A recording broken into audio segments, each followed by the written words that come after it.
Buenos días a los espectadores presentes. El día de hoy vamos a explicar nuestra propuesta de texto de macroeconomía de la Universidad NUR de la unidad número 3, siendo esta los modelos macroeconómicos. El grupo presente que mostrará la propuesta está conformado por mi persona, Julio Hues Mariscal, y otros integrantes como Ariel Mercado, Mauricio Mestanza y Dana Virués.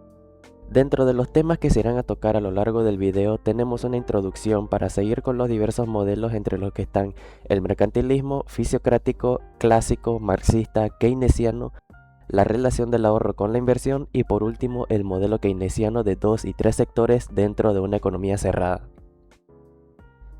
A lo largo de la historia de los países y las naciones como lo conocemos hoy en día, siempre ha existido esa necesidad de buscar cuál es la forma más eficiente de obtener recursos para sobresalir una sobre otra. Ahora bien, fue en la Edad Media donde se empezó a proliferar esta idea para realizar estudios y comparaciones de diversos métodos, dando así como nacimiento a la economía como una ciencia autónoma y una disciplina más para realizar estudios. Cuando ocurrió la caída del sistema feudal en el siglo XIV, casi finalizando a la par con la Edad Media, ocurrió un cambio en las necesidades de las monarquías y las naciones, que este era ya asegurar la hegemonía global mediante las nuevas rutas y territorios descubiertos en América a partir del siglo XV. Esto basado en un estudio de Roncancio García y Camargo Mayorga de 2016. Uno de los primeros modelos macroeconómicos que llegó a surgir tanto a nivel histórico como al nivel de estas nuevas ideas fue el mercantilismo, un modelo que abarcó desde el siglo XVI hasta el siglo XVIII y que logró asimilar a la economía desde un punto de vista pragmático y proteccionista, ya que definía que la prosperidad de una nación consistía en la obtención de metales preciosos como ser el oro y la plata. Este modelo también protegía lo que era la idea de una alta intervención estatal, ya que el Estado tendría que maximizar las exportaciones y tratar de reducir casi en su totalidad las importaciones para obtener este mismo fin. Para Thomas Moon y Jean-Baptiste Colbert, el nivel macroeconómico se mide por las reservas de metales preciosos como el oro y la plata.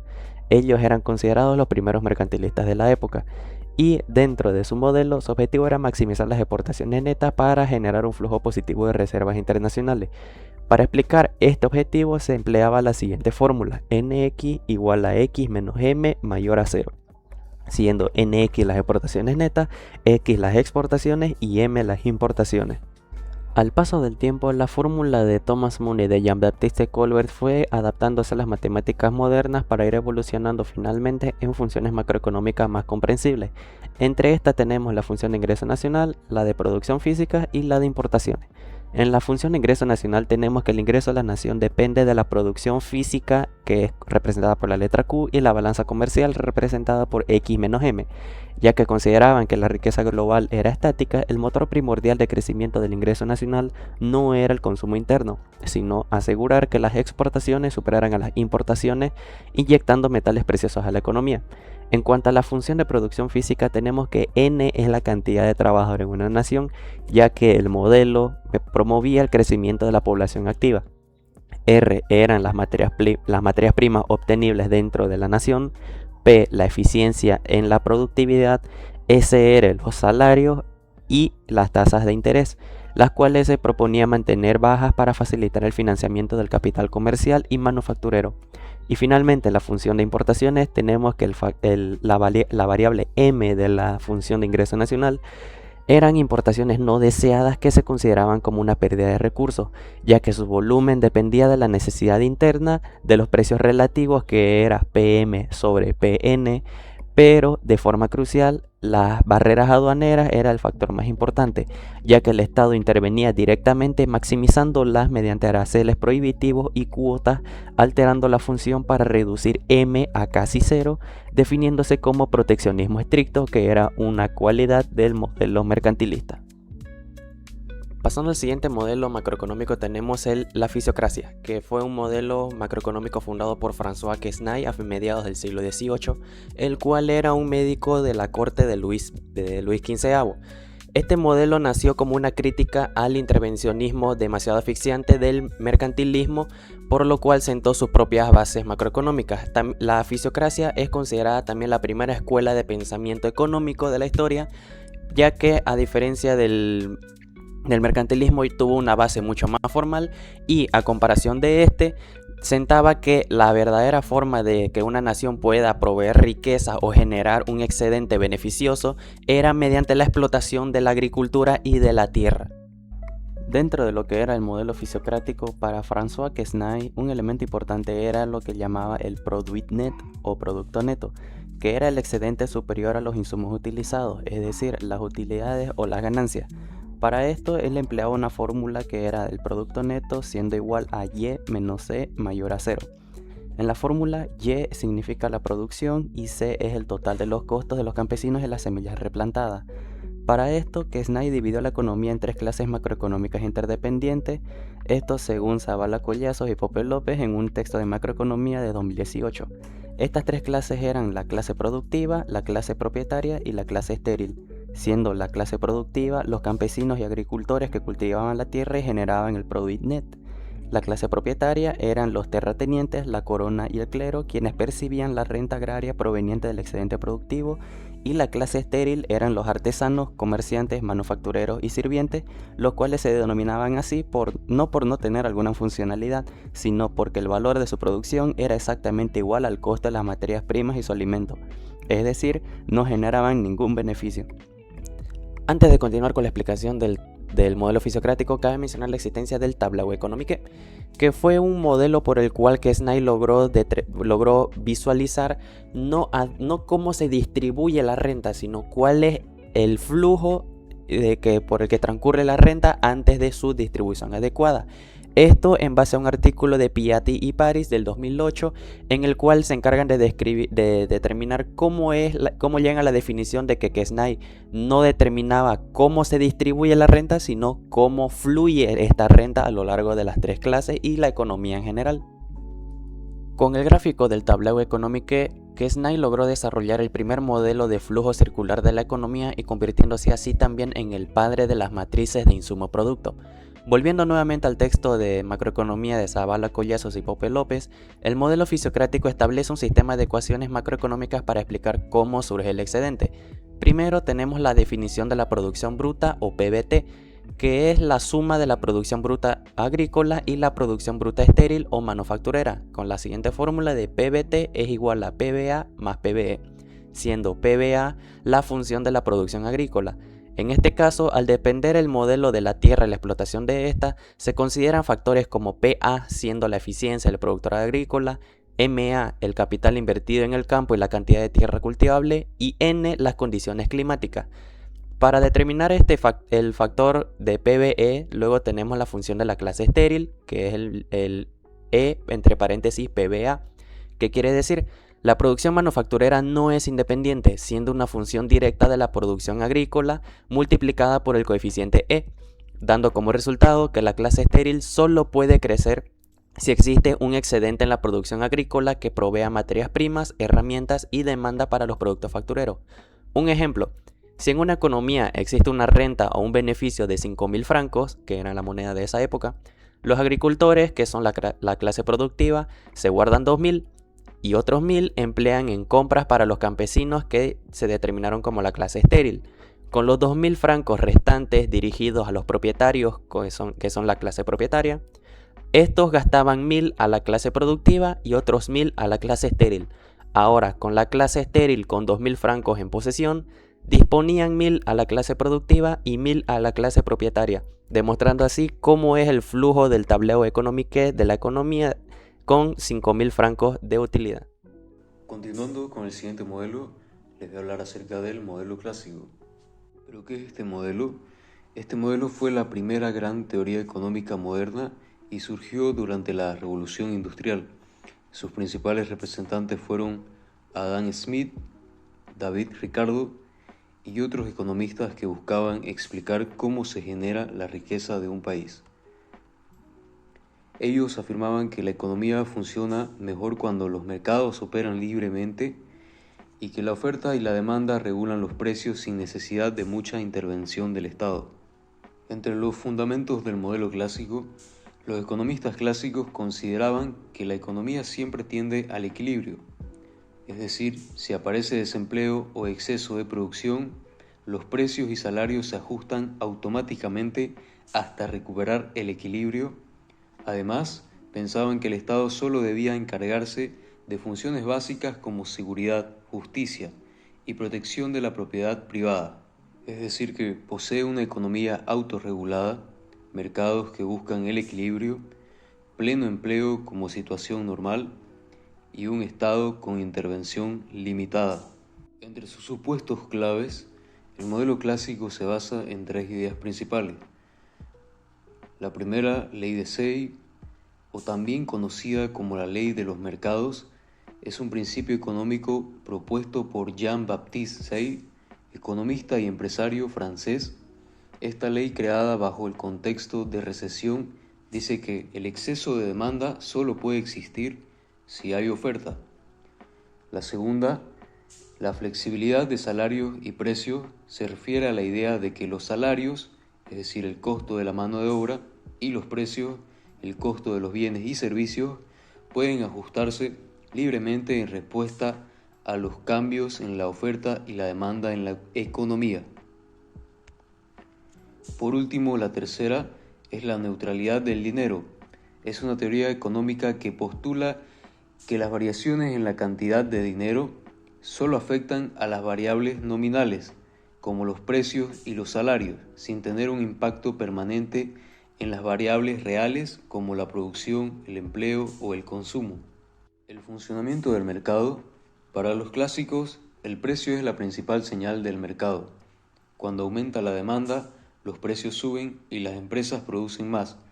Si la demanda disminuye, los precios bajan y la producción se reduce. De esta manera, el mercado encuentra nuevamente el equilibrio sin necesidad de intervención estatal. Continuando con el siguiente modelo, el modelo marxista. ¿Pero qué es este modelo? Este modelo fue desarrollado por Karl Marx y Friedrich Engels como una crítica al capitalismo. Ellos sostenían que el sistema económico genera desigualdad porque los dueños de las empresas obtienen ganancias gracias al trabajo de los obreros. Según Marx, la historia ha estado marcada por la lucha entre clases sociales. Fundamentos del modelo marxista. Entre sus fundamentos, materialismo histórico, relaciones entre clases sociales, control de los medios de producción y crisis propias del capitalismo. Entonces, el marxismo explica que la economía depende de quien controla los medios de producción. Considera también que las relaciones entre empresarios y trabajadores determinan la distribución de la riqueza. Además, afirma que las crisis económicas son consecuencia natural del capitalismo. Teoría del valor trabajo. Marx afirma que el valor de un producto depende del tiempo de trabajo necesario para producirlo. Además, sostenía que el trabajador crea un valor mayor al salario que recibe, y esa diferencia es el origen de la ganancia del empresario. La acumulación del capital. Las empresas reinvierten continuamente sus ganancias para crecer e incorporar nuevas tecnologías. Sin embargo, Marx sostenía que este proceso también provoca mayor concentración de la riqueza y reemplazo de trabajadores por maquinarias, y aumentando el desempleo. Crisis económica. Para Marx, las crisis son inevitables dentro del capitalismo porque se produce más de lo que las personas pueden comprar, es decir, también influyen la reducción del poder adquisitivo y la concentración del capital en pocas empresas. Ventajas y críticas del modelo marxista. El modelo marxista ayudó a comprender fenómenos como la desigualdad, la explotación laboral y la concentración de la riqueza. Sin embargo, ha sido criticado porque muchos economistas consideran que no explica completamente cómo se forman los precios y por qué el capitalismo ha demostrado capacidad para adaptarse mediante innovación y políticas públicas. Bueno, ahora les voy a hablar acerca del modelo keynesiano y la relación entre el ahorro y la inversión. Según lo que plantea el modelo keynesiano, la demanda agregada es el motor fundamental que determina la producción y el empleo al corto plazo. Refuta así la idea clásica de que los mercados se autorregulan automáticamente para salir de las crisis. También, según la teoría keynesiana, una economía puede quedar atrapada en un desempleo prolongado. Prefieren retener dinero líquido por especulación en lugar de gastarlo o invertirlo. Y resulta obligatoria la intervención activa del Estado mediante el aumento del gasto público o la reducción de impuestos. En la siguiente imagen podemos ver una línea del tiempo en la que hay un quiebre en el equilibrio durante 1929, cuando sucedió la Gran Depresión. Antes de eso, se tenía la economía clásica que afirmaba que los mercados se autorregulaban solos y que el desempleo era temporal. John Maynard Keynes rompió este dogma al demostrar que una intervención estatal podría funcionar, que una economía puede quedar atrapada en el subempleo si la demanda cae. Su gran aporte también no es solo pedir intervención estatal para que esto no suceda, sino también demostrar científicamente por qué el sistema clásico fallaba como tal y cómo la demanda agregada puede mover realmente la producción. Ahora, en la siguiente diapositiva vemos una gráfica o un cuadro en la que tenemos variable, visión clásica y visión keynesiana. Dentro de la variable dinero, la visión clásica era que el dinero solo es un medio de cambio. Mediante la visión keynesiana podemos ver que hay una demanda por especulación. Se introdujo la preferencia por la liquidez. Ante la incertidumbre, las personas retienen el dinero por especulación, lo que puede congelar la circulación monetaria. Luego tenemos el ahorro. El ahorro y la inversión no coinciden automáticamente. Según la visión clásica, depende de la tasa de interés, pero según la visión keynesiana, depende del ingreso. Quienes ahorran y quienes invierten son personas distintas. El ahorro no depende de la tasa de interés, sino también del nivel de ingreso disponible. Una variable que expresamos como se ve dentro del recuadro de la visión keynesiana. Y finalmente tenemos salario. Para la visión clásica son flexibles a la baja, pero la visión keynesiana nos dice que los salarios y los precios son rígidos a la baja. En una crisis con los salarios nominales no caen fácilmente debido a los contratos y factores sociales. Entonces el mercado no se ajusta bajando los precios, sino recortando el empleo y la producción. Pasando a la relación entre el ahorro y la inversión. El ahorro es la única fuente de financiamiento posible para que una sociedad pueda ejecutar inversiones productivas, convirtiéndose en el mecanismo que determina la acumulación de capital. Ahora, eso ayuda a la productividad y al crecimiento del PIB a largo plazo. Entonces, esta teoría establece que para expandir su capacidad productiva futura, un país debe sacrificar el consumo presente y liberar recursos. Sin embargo, al abrir las fronteras al comercio mundial, el ahorro nacional también define la posición financiera internacional del país. Si ahorra más de lo que invierte internamente, el excedente sale hacia el exterior, convirtiéndose la nación en acreedora del mundo. Y mientras que si invierte por encima de su capacidad interna de ahorro, se verá obligada a importar capitales y endeudarse con el extranjero. Ahora, ahorrar hoy significa liberar recursos productivos para crear capital productivo mañana. En la imagen vemos que hay una parte que dice ahorro nacional. Ahora, ¿dónde se va ese ahorro? En una economía cerrada, al igualar el producto por el lado del gasto y por el lado del ingreso, llegamos a la regla de oro inmutable, que es el ahorro nacional es exactamente igual a la inversión nacional. Entonces tenemos que el ahorro es igual a la inversión. Ningún país aislado puede invertir más de lo que es capaz de ahorrar. Sin embargo, en el mundo real de una economía abierta sumamos el comercio internacional. El ahorro nacional ahora tiene dos destinos posibles, la inversión interna y la inversión externa neta. Ahora, si un país ahorra más de lo que invierte dentro de sus fronteras, ese excedente sale al exterior comprando activos financieros extranjeros y un superávit comercial, como cuando un país exporta más de lo que importa, es la prueba matemática de que esa economía está actuando como acreedora del resto del mundo. Bueno, siguiendo con la exposición, hoy le vamos a hablar sobre el modelo keynesiano de 2 y 3 sectores en economía cerrada. Mi nombre es José Ariel Mercado, de la materia de macroeconomía. Bueno, una pequeña introducción es el modelo keynesiano, fue desarrollado por John Maynard Keynes como respuesta a la crisis económica mundial de 1929, que provocó altos niveles de desempleo y una fuerte caída en la producción. Keynes también planteó que el mercado no siempre se ajusta por sí solo para alcanzar el pleno empleo. En una economía cerrada no existen relaciones con el exterior, por lo que no se consideran exportaciones ni exportaciones. En este contexto, el ingreso nacional depende del gasto que realicen los diferentes agentes económicos. Como podemos ver, el modelo de dos sectores, que sería familias y empresas. En el modelo de tres sectores se incluiría que el gobierno intermediario. En los conceptos fundamentales del modelo keynesiano tenemos tres conceptos fundamentales: la demanda agregada, la oferta agregada y la economía cerrada. En la demanda agregada es el gasto total que realizan los agentes económicos en bienes y servicios finales producidos en la economía en un periodo determinado. En la oferta agregada representa la cantidad total de bienes y servicios que las empresas están dispuestas y son capaces de producir en un periodo determinado. En la economía cerrada, una economía cerrada es aquella que no mantiene relaciones comerciales con otros países.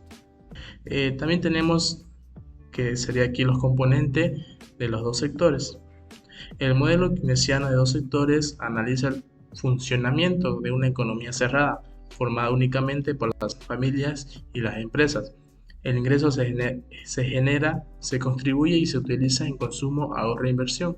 Tenemos cuatro puntos fundamentales que serían las familias, con el punto número 2 las empresas, el punto número 3 la función del consumo y la función del ahorro. La importancia de la macroeconomía del ahorro. Su ahorro es fundamental para el funcionamiento y crecimiento de la economía. Su importancia radica en que permite financiar la inversión, aumentar la capacidad productiva y sostener el crecimiento económico en el tiempo. En una inversión planeada versus inversión realizada, sería que la inversión planeada es el monto de inversión que las empresas deciden realizar con base en sus expectativas. En una inversión realizada es el monto de la inversión que efectivamente se realiza. En los determinantes de la inversión depende de varios factores que influyen en la decisión de las empresas. Como podemos ver, expectativas empresariales, las tasas de interés, el costo de capital, tecnología, políticas gubernamentales, nivel de ingreso y de la demanda. En el efecto multiplicador, cuando la inversión aumenta, el ingreso nacional se incrementa en una cantidad mayor que el aumento inicial de la inversión. Este proceso se conoce como efecto multiplicador. ¿Cómo funciona? La empresa invierte más, aumenta la producción y el ingreso de las familias consumen una parte de ese ingreso adicional, ese nuevo consumo genera más producción e ingreso, el proceso se repite varias veces ampliando el efecto inicial.